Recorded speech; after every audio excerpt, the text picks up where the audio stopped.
everyone. I'm very excited to be speaking to you about two topics that are very close to my heart. On the one hand, artificial intelligence. And on the other hand, software quality. Ever since I was 6, I was working with computers, changing the programs around that my father had written to teach me spelling. And then I studied computational intelligence at the Vienna University of Technology.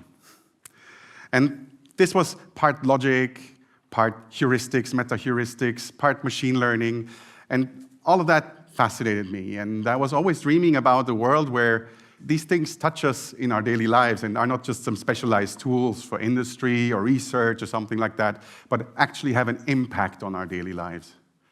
But that didn't yet happen for a while, so I drifted from my hobby of testing video games to professional software testing. If you live in the Vienna region and you take public transport, you use online banking, or maybe you take a flight, all of these systems that you're touching, I probably had some hand in making sure that they work, at least most of the time. So this kind of thinking about software quality and what does good software actually mean gives you some special outlook on things. I call it destructive creativity. When you see a new product or program, you think, hey, that's cool, how do I break it? Yeah. And with that outlook, I go through life. It makes it hard sometimes, but that's just how I roll now.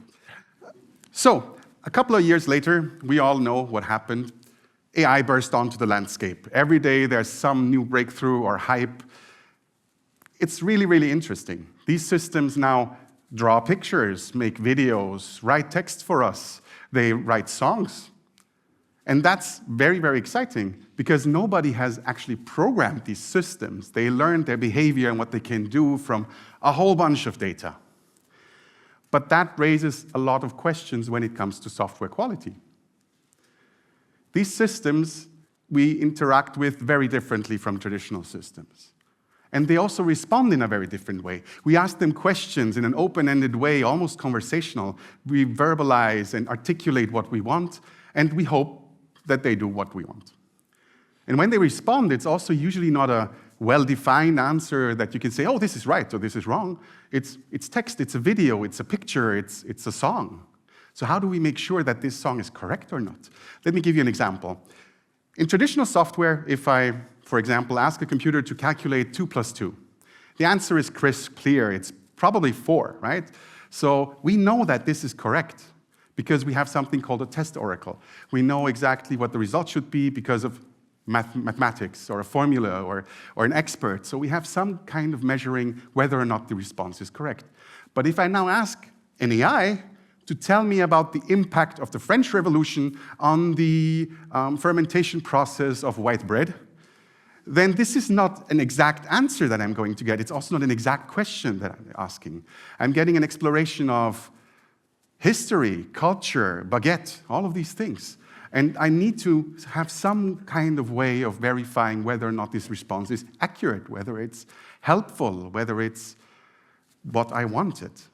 And without knowing the answer before, I cannot validate it without doing the research myself. And that's a fundamental problem when we talk about things like artificial intelligence. And it's not always trivial like a chatbot. It's also on a more fundamental level that we need to ask ourselves, what are our expectations?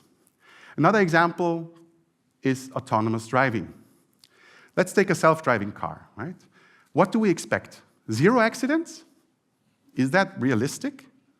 So if we expect perfection, we might be setting ourselves up for disappointment. But then if we don't expect perfection, then what do we expect? What is the benchmark? Is it a human driver? And when you think about a human driver, who are you thinking of? Are you thinking about yourself? Are you thinking about the person that lives in the flat to the left of yours, who is maybe a gentle old man who takes his old-timer out for a joyride every Sunday?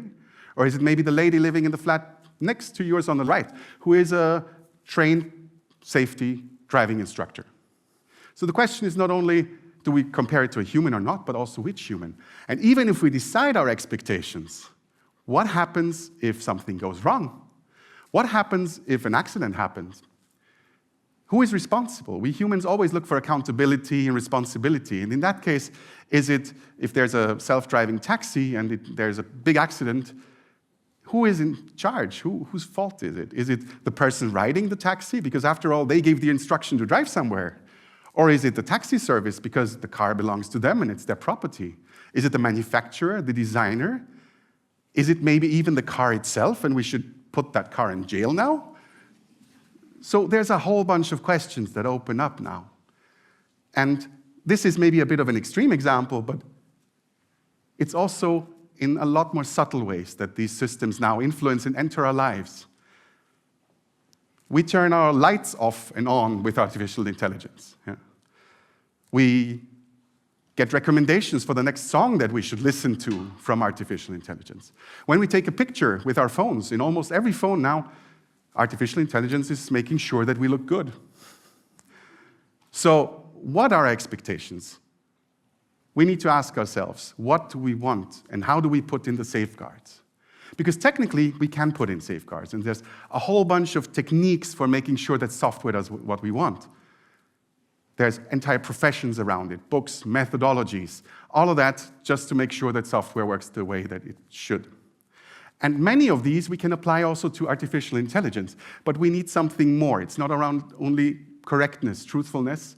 It's also about things like bias, toxicity, impact on our social life. There's a lot of different things that we now need to consider.